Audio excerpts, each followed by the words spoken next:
I've been playing video games for many years now, a little over a decade actually. I love so many games and so many things about these games. The way they play, the way they look, the way they sound. It's really great, and I'm happy I've been able to make such good memories with these games. And I have a popular video game icon to thank for bringing me into this brand new world. And that icon would be... Hello! It's me! Due to me being born in the mid-2000s, my very first system would be a Nintendo Wii. I mean, that's not a very big surprise given how popular the Wii was, but I'm just glad I was given such an enjoyable system as my first console. Boy, there was a bunch of games I loved on this thing. Mario Galaxy 1 and 2, Donkey Kong Country Returns, Mario Kart Wii, and of course, Skylanders. But my very first game that I ever played would be New Super Mario Bros. Wii. What a bunch of words that title is, geez. But this game here is a very good first game. At this game's core, it's pretty much just a simple yet fun 2D platformer. Honestly, I couldn't ask for a better start. Sonic the Hedgehog. While I obviously haven't played Sonic my entire life, I have experienced this fella for about 5 to 6 years at this point. And I now consider this laughingstock to be my favorite video game series.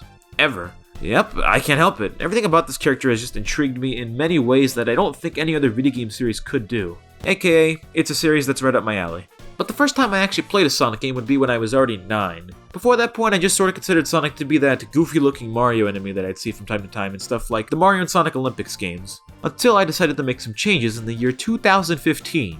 Not only did I swap my Wii to a Wii U, thanks to my dad actually being able to convince me first, but I also got my very first non-Nintendo system, a PlayStation 3, handed down from, again, my dad. When I was first given this big, bulky beast of a console, I wasn't even aware I could play games. But eventually I did figure it out and needed some new games to play on this console. The ones we already had for it were some basketball games that I really could care less about. So I went to the absolute most reliable place to buy games. Amazon. And while looking, I found this game here. From the looks of it, it seemed to be a collection of some Sonic games from the Sega Genesis. This isn't technically the first time I saw Sonic in a more different way. I remember watching a video on the brief history of Sonic games, and I did play Sonic CD on mobile. Yeah, for the longest time I thought Sonic 1 was my first Sonic game because of the collection. But no, I can now vividly remember playing Sonic CD on my dad's phone. What is the trend with my dad in this video? I never got too invested into the game because I just kept thinking about how crazy hard it was. Didn't even know I could spin dash yet. I loved games as a kid, doesn't mean I was actually very good at them. But yes, I saw this collection, wasn't fully sure on it just yet, until I saw that not only did this collection play almost every Sega-made game on the Genesis in the collection, but it was just $5. That right there is one hell of a deal. So of course, I convinced my parents to buy it because I didn't have any money, and just like that, a new favorite video game series was made. Oh yeah, that's right.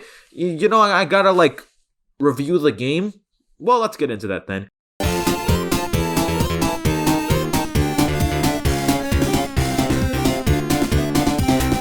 Sonic the Hedgehog was created when Sega needed a mascot to rival Nintendo's mascot Super Mario. While Sega already had a mascot called Alex Kidd, those games weren't doing as well as Sega had hoped. So when Sega's new system, the Sega Genesis, hit the market, they held a contest to see who could design the best looking character to become the new mascot.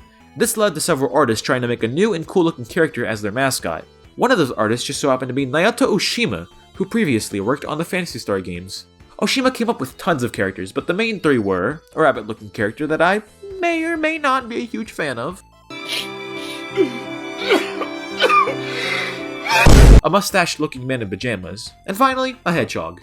Originally the rabbit was going to be chosen but was changed to the hedgehog design later on, and the mustached man here would go on to be used as the main villain, which would soon become Dr. Eggman. Or Dr. Robotnik, but I'll just put a pin in that for now. Once the design was settled on, Oshima approached upcoming game designer Yuji Naka, who also previously worked on the FeelStar games. It's very wholesome seeing these two work together, as if they're just two dudes making video games. How nice. The original design of making this new game actually came from Yuji Naka. After playing World 1-1 of Super Mario Bros. So many times, after a while he tried seeing how fast he could try and beat the level. This came with him an idea on trying to design the new game like this, and apparently he even found himself being transfixed on fast-paced vehicles. I like fast things, and I thought it would be nice to create a game where the more skilled you become, the faster you can complete a stage. Now all that's left for the character was a name. For many years now, the original name idea that was given of Oshima's was called Mr. Needlemouse. People originally assumed this was the name because of it being based on the two most popular rubber hose-themed characters, Mickey Mouse and Felix the Cat. However, years down the road, it was later discovered that it was actually a mistranslation of the word Mr. Hedgehog. Pretty self-explanatory. Either way, it didn't seem like it was going to be the greatest choice, so it was changed to Sonic. The color of his fur was changed to blue to fit the Sega logo. His shoes were painted red and white to fit Santa Claus for some reason. The buckle on his shoe was even inspired by Michael Jackson. How fascinating. And finally, the personality was based on the at the time president, Bill Clinton, on his get it done attitude. Again, a very weird choice, but alright then. Before we move on though, I want to quickly bring up a few ideas that were tossed around during development. One being about this unused character named Madonna, who was supposedly going to be Sonic's girlfriend. This certainly does give me Roger Rabbit vibes just looking at it. And two, being about this entire band that Sonic was going to have. It's a pretty neat idea, and apparently all these guys have names too.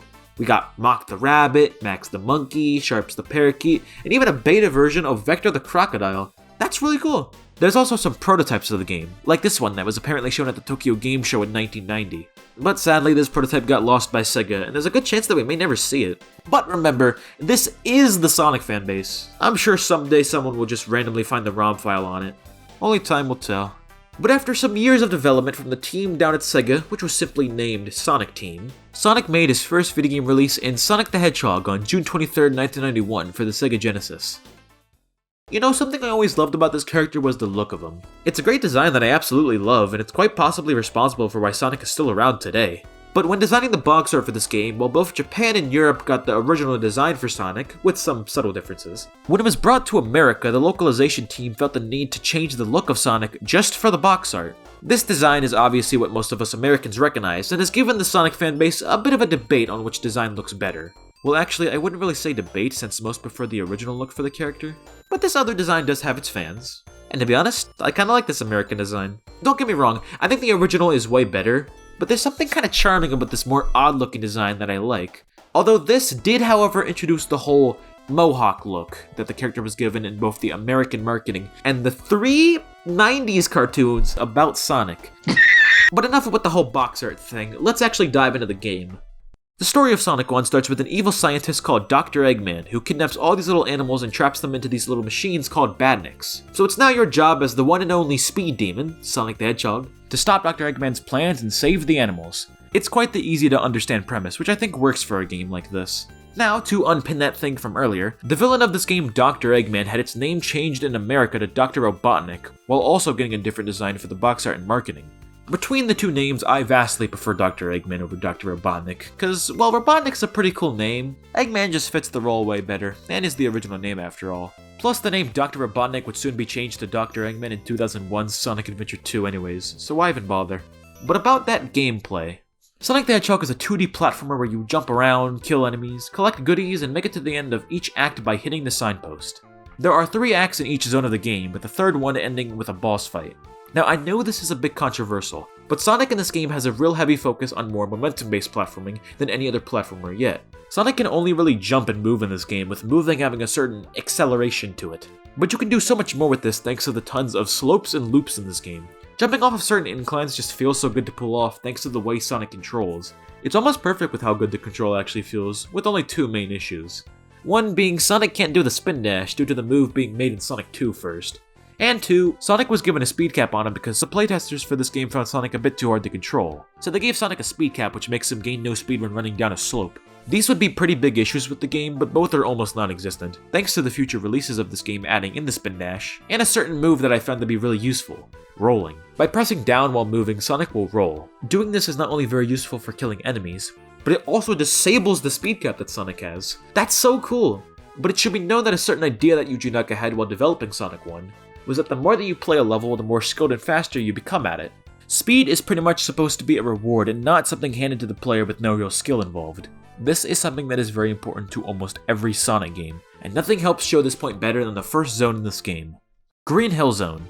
This level is awesome and really shows off everything you need to know about the game right off the bat. Not only does that include what I talked about before, but it also shows off a lot of awesome stuff to find.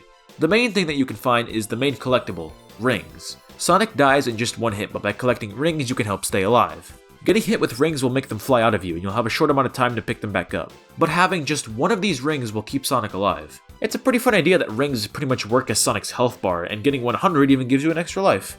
And yes people, these are rings. Not coins, rings. These are rings, not coins, rings! There are also these TV box looking things that you can find that have all different uses. There's the one that gives you 10 rings, an extra life, a shield that can give you an extra hit, the ability to be invincible for a short period of time, and the ability to run extremely fast for a short period of time. All of these boxes are nice little rewards for looking around the levels. But in doing so, you'll probably experience something that is also very important. Alternate pathways. To repeat myself once again, I swear this is the last time I'm gonna bring it up. Uchinaka wanted to have it to where the more you play, the better you get. While the physics do a lot to help with that, the alternate pathways support this idea even more. By having these, you can reward more skilled players with goodies and punish bad players with enemies and obstacles. Plus, these help there be more interesting platforming, which is indeed very important in a game like this, since this is a platformer. Making sure to have a pretty nice balance between speed and platforming is key. Having it be constant speed would be quite boring after a while. Thankfully, Green Hill understands this and has really creative and fun level design and other cool things too. Like, the enemies look really cool in this game. Each zone has different types of enemies, which is a really neat touch that I like. But there's also the famous spikes too. Make sure to be very careful around these things because for some reason, if you get hit by spikes and then land on another pair of spikes, you will instantly die. Thankfully, most re-releases patch out this glitch, but it's still pretty annoying nonetheless. But back on topic. Some other great things that help with this zone is the graphics and music. Whoa, the music. The graphics in this game was really something special. I mean, Sega did try really hard to make it seem like the Sega Genesis had such phenomenal graphics. You know, blast processing and all. The Sega Genesis has blast processing. Super Nintendo doesn't. Wow! And I must say, it is a very nice looking game. I really enjoy how it just pops with color and how physical it looks compared to other games at the time. But as for music on the other hand, that's a whole other story. Sonic 1's OST was composed by a member of the band Dreams Come True, Masato Nakamura. While it may not be my favorite soundtrack in the series, it's a damn good one, and was a good way of showing of how Sonic can have some really great tunes. Fun fact, did you know? When Nakamura was composing the soundtracks for this game, he made demo tracks for the game that used real instruments, MIDIs, and then sent the tracks back to Sega to be translated the best they could into the Genesis sound chip. Genesis sound chip, jeez, that is a tongue twister. Also, Nakamura supposedly said that when making the OST for Sonic, he liked to think of the idea of Sonic as a sort of feature film, which is pretty neat. Green Hill shows this pretty well by sounding very much like it's the start of an awesome new adventure.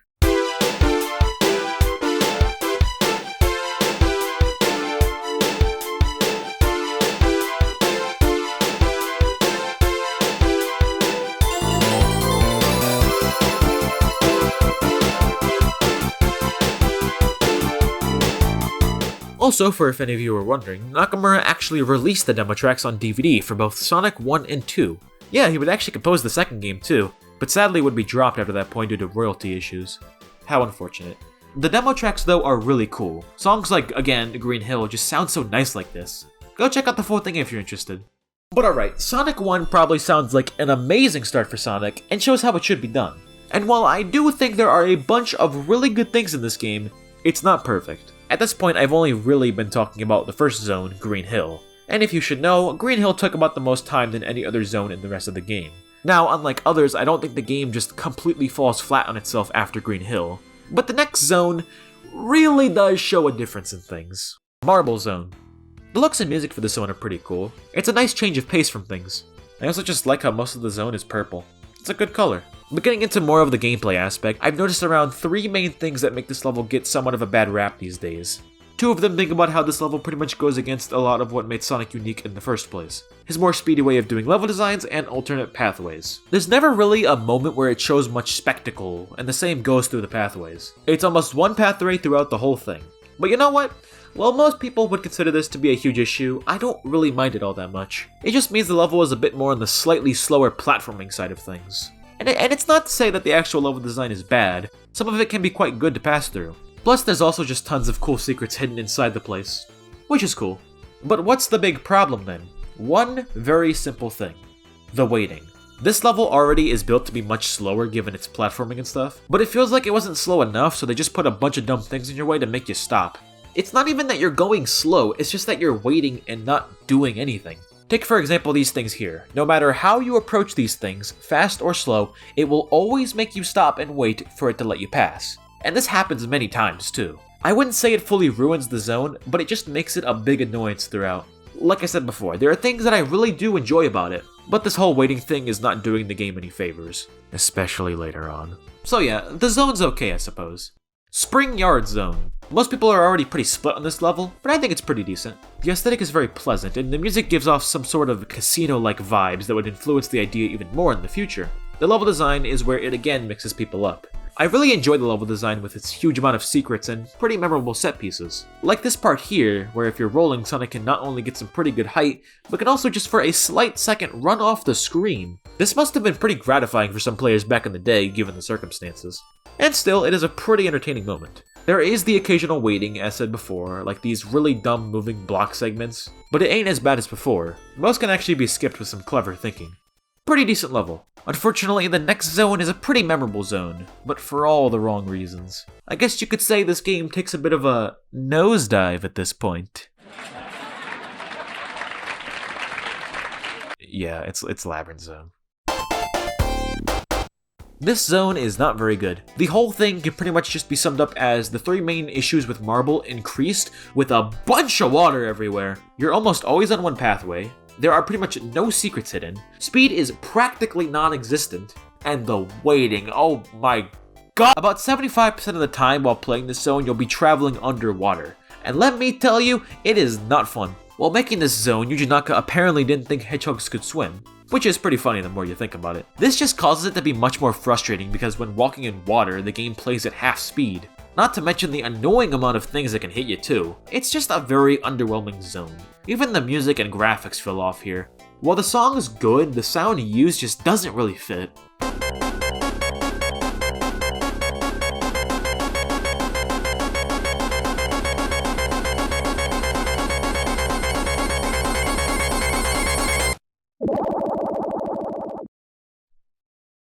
And the graphics just don't do it for me.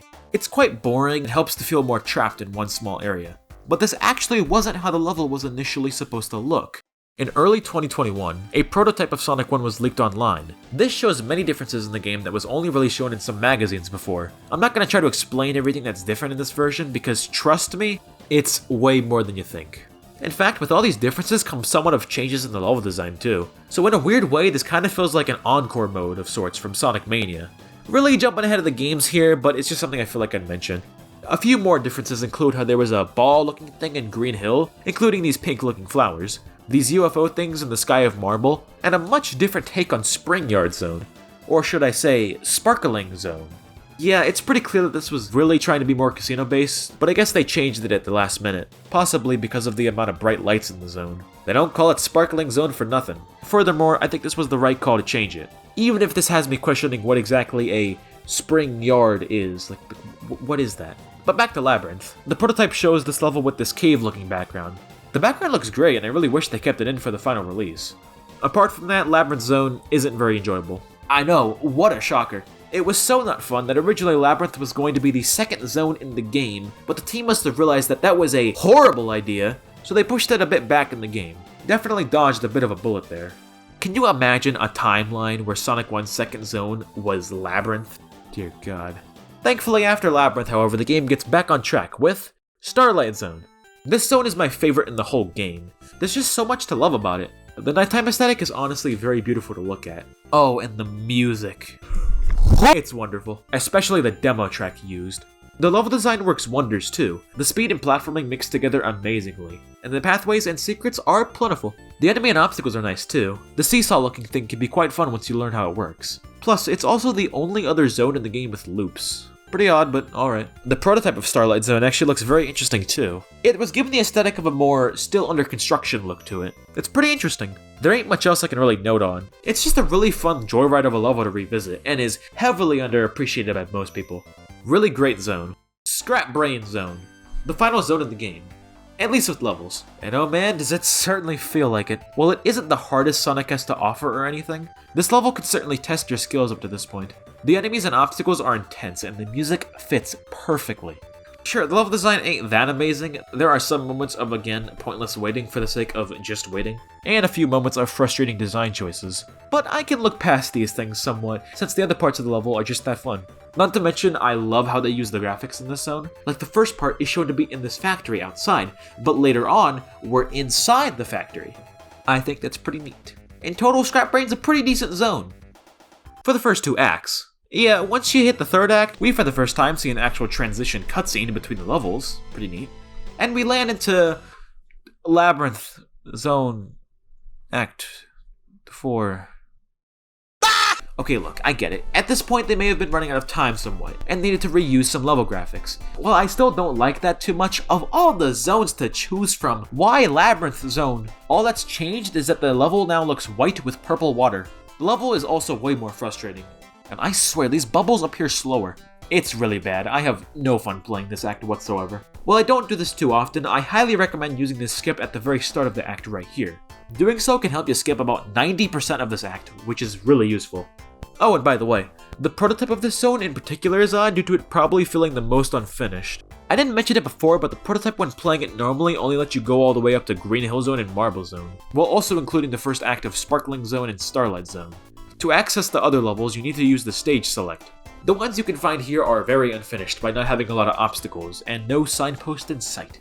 Scrap Brain Zone might have it the worst though by having the background for Act 1 be the level graphics, and Act 2 just be a blue screen.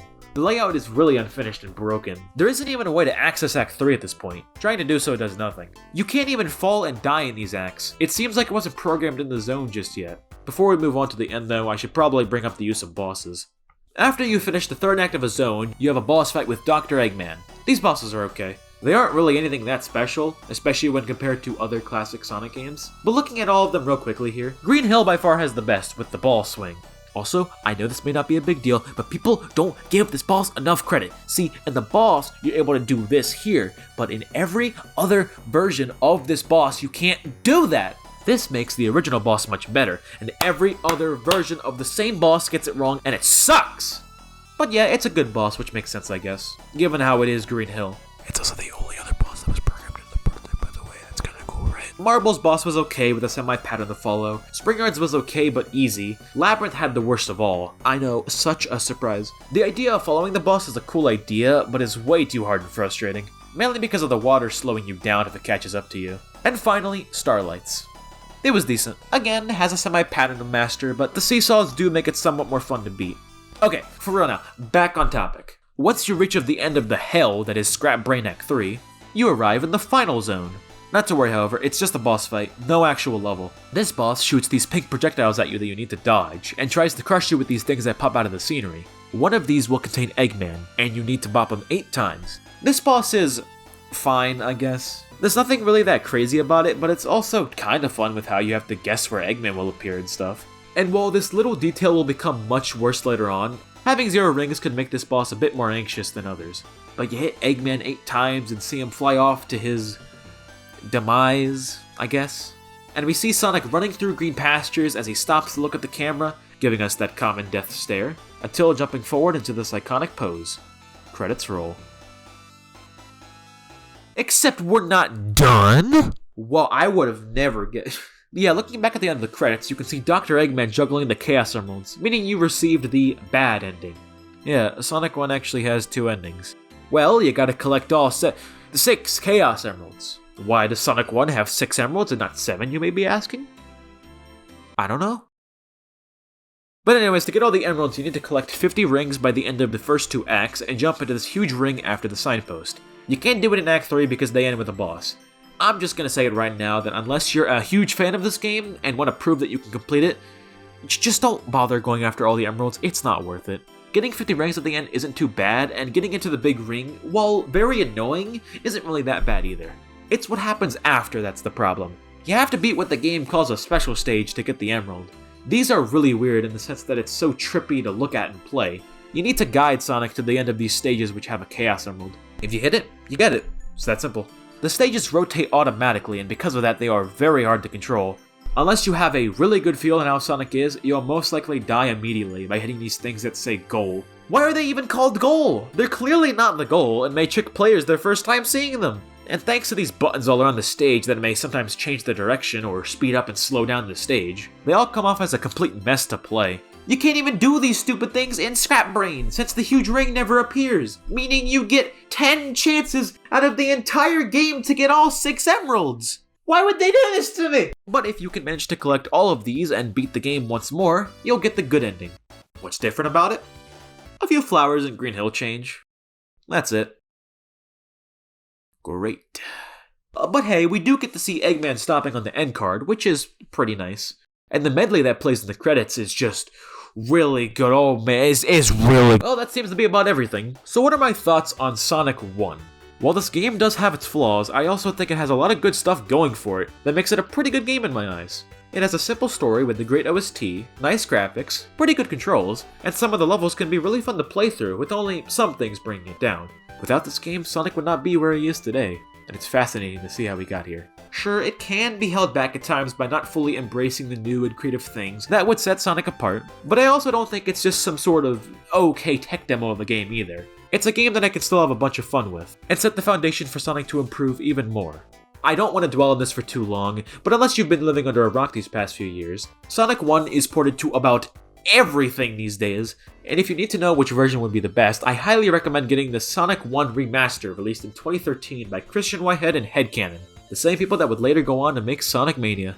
There's a lot of great things about this port, like addition of the Spin Dash, playable Tails and playable Knuckles, and a 7th special stage that can even allow you to become Super Sonic. The main two, however, being widescreen and 60 frames per second. I can work without these two things in the original, but having them here feels just, oh, so good. For the longest time, Sega, for some dumb reason, only chose to release this version on the App Store, meaning it was only playable on phones. But, very recently in early 2021, during a Sonic Central, an announcement for a collection titled Sonic Origins was announced. And this collection seemed to show the widescreen versions of Sonic 1 and a few other games too.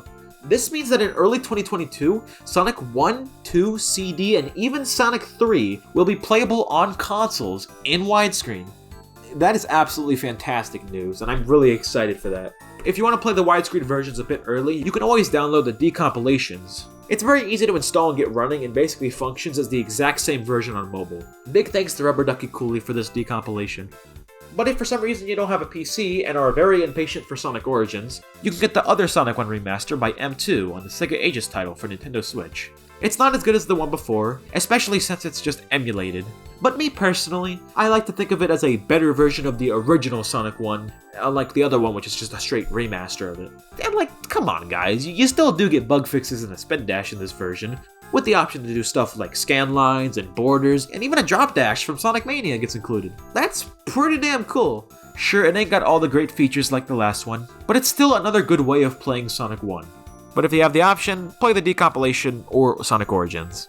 There's also the Sonic Jam version and the god-awful Sonic GBA version, but I'll just save those for another time. Anyways though, Sonic 1 is quite the good game, and I highly recommend it. I'll always have a soft spot for this game, and enjoy playing it from time to time, and who knows, maybe you will too.